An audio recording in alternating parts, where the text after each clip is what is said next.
mulher, homem, criança, adulto, jovem ou idoso. Todos nós constituímos, todos nós somos indivíduos e membros da chamada sociedade. Nos relacionamos entre si para reservar nossos objetivos comuns. Afinal de contas, o ser humano não é individual e não sobrevive sozinho. Criamos vínculos afetivos, geramos expectativas jurídicas, fazemos acontecer. Essa relação estabelecida é somente possível devido à capacidade de nos comunicarmos. Se nada é em vão, se existe uma razão de ser para cada coisa e suas características existentes na natureza, a capacidade de comunicação foi estabelecida para desenvolvermos, para criarmos uma sociedade progressista, elevada culturalmente, formando indivíduos cada vez mais evoluídos. A fala se confere como um mecanismo adotado para externar e fazer acontecer esse processo de comunicação. Ademais, tem-se ainda um órgão chamado conhecimento, que, por mais abstrato que fosse, inicialmente nos permitiu uma breve noção do que é justo ou não. Nos cabe mostrar que as relações de comunicação se distinguem das relações de poder que se conceituam como a capacidade de fazer cumprir, atender um determinado interesse. Ou seja, relações discursivas não são relações de poder, segundo a teoria de Foucault. Sem dúvida, comunicar-se é sempre uma certa forma de agir sobre o outro ou os outros. Porém, a produção e a circulação de elementos significantes podem perfeitamente ter por objeto ou por consequência efeitos de poder, que não são simplesmente um aspecto destas. Passando ou não por sistemas de comunicação, as relações de poder têm sua especificidade. Foucault, 1995, página 240. Portanto, essas formações discursivas que são formadas através das relações de comunicação não concebem as relações de poder. A avaliação do mundo em que vivemos, ao considerar as relações sociais que existem, nos permite fazer uma análise extremamente reflexiva, confrontando as esferas de poder e do discurso, refletindo em como é utilizado para manter uma certa vigilância e controle que se instaurou com mais eficácia no decorrer dos tempos. Nos dizem o que falar, fazer, vestir, agir, mantendo-nos totalmente alienados e com a brilhante sensação de liberdade. Levando em consideração tudo o que foi descrito, empregamos as noções de poder e discurso, já que os discursos são feitos e circulam por mecanismos para atingir a finalidade de poder. Ou seja, o poder passa pelo discurso impondo de maneira sutil certos hábitos, por meio de estratégias para atingir determinado grupo, mantendo também a possibilidade de restringir determinados discursos. Isso é, ele controla as formas de discursos que nós ouvimos. Com ele, podemos ver apenas a manifestação de determinadas ideias que estão de acordo com o tipo de poder vigente em determinado momento. Com o uso do discurso, podemos mobilizar as pessoas sobre determinados assuntos, e com isso, podemos concluir que o discurso é uma forma de compartilhar ideias ou verdades que são controladas pelo poder instituído na sociedade. E esse poder, como se tipifica no mundo real? Para que seja exercido na sociedade, eles se classificam geralmente em poder econômico, ideológico e político. Podem ser controlados conjuntamente por um mesmo grupo, mobilizando a sociedade para atender os interesses criados. Essa capacidade que determinadas pessoas possuem de influenciar na formação de opiniões e ideias é a essência do poder social. Com base no exposto, discurso e poder são inerentes um ao outro.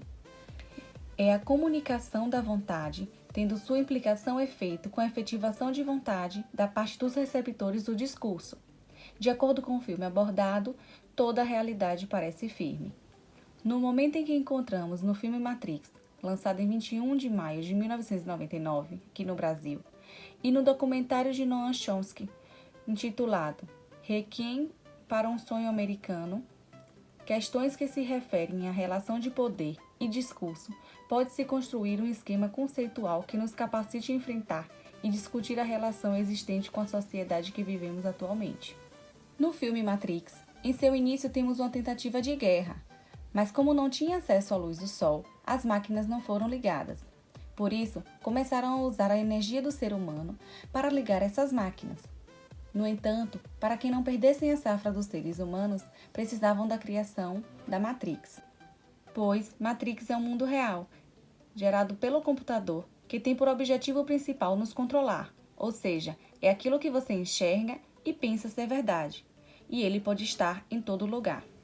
E a Matrix fazia com que todos os humanos acreditassem que teriam uma vida boa e que tinham algo para lutar. E a partir do momento que o protagonista toma uma pílula e aparece dentro de uma cápsula, ele observa que existem várias outras cápsulas vivendo em Matrix. No entanto, só ele está acordado. E isso nos faz pensar que a realidade que vivemos, na verdade, é uma verdade manipulada por todas as formas de discurso de quem possui mais poder. E ao acordar dessa manipulação, veremos o mundo como ele realmente é. Um mundo que precisa ser real para identificar sua verdade, que também é uma prisão para sua mente, ocorrendo mudança de realidade e dimensão, ano, modernidade e tecnologia. Pois, como dizia Foucault, o discurso seria a lente pelo qual enxergamos a realidade, aquilo que a sociedade taxa como natural ou não. Vamos equiparar a realidade com um grande salão de festas, que pode ser decorado, arrumado e estruturado de diversos modos e gostos. Por exemplo, se colocarmos 3 pessoas diferentes para decidir qual arrumação seria mais adequada para determinada ocasião, essas 3 pessoas começariam a analisar esse espaço e conseguiriam obter diversas conclusões, mas que em certo momento entrariam em divergências, pois um prioriza o espaço em demasia, o outro o cenário e o outro a iluminação. Eles visam partes diferentes e julgam que um é mais importante que o outro, sabendo que cada parte contribui para o aperfeiçoamento de um todo, e no final eles devem convencer o organizador quais pontos são mais importantes para aquela ocasião. Ambos fazem uma apresentação de sua proposta, portanto, tudo não passa de uma simulação, até que tudo de fato seja feito. Acontece que nas apresentações mais divergências acontecem e impressionam o organizador. O organizador ficou maravilhado com as diversas opções que tem em sua mesa. Afinal, tudo o que ele quer é encantar o público por uma noite. Nada mais que isso. Aliás, ele quer o dinheiro que vai cobrar do produto final. O documentário de Noam Chomsky potencializa a desigualdade social como um problema surgido da grande concentração de dinheiro nas mãos de uma minoria que automaticamente tem como resposta dividir o restante com a maioria.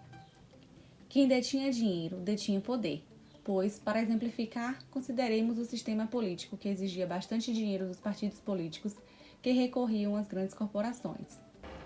Havia como resultado, e em destaque, uma redução da democracia, regulamento da economia, ataque à solidariedade. Pressupõe-se a influência das grandes corporações sobre a humanidade, ditando desde os valores até as questões mais solidificadas, como sistemas econômicos ou políticos. Com base nisso, tem-se uma aparência de democracia desenhada em muros na qual os prisioneiros, que somos nós, não pensam e nem querem fugir. Um sistema onde, graças ao divertimento e consumo, os prisioneiros têm amor à sua escravidão.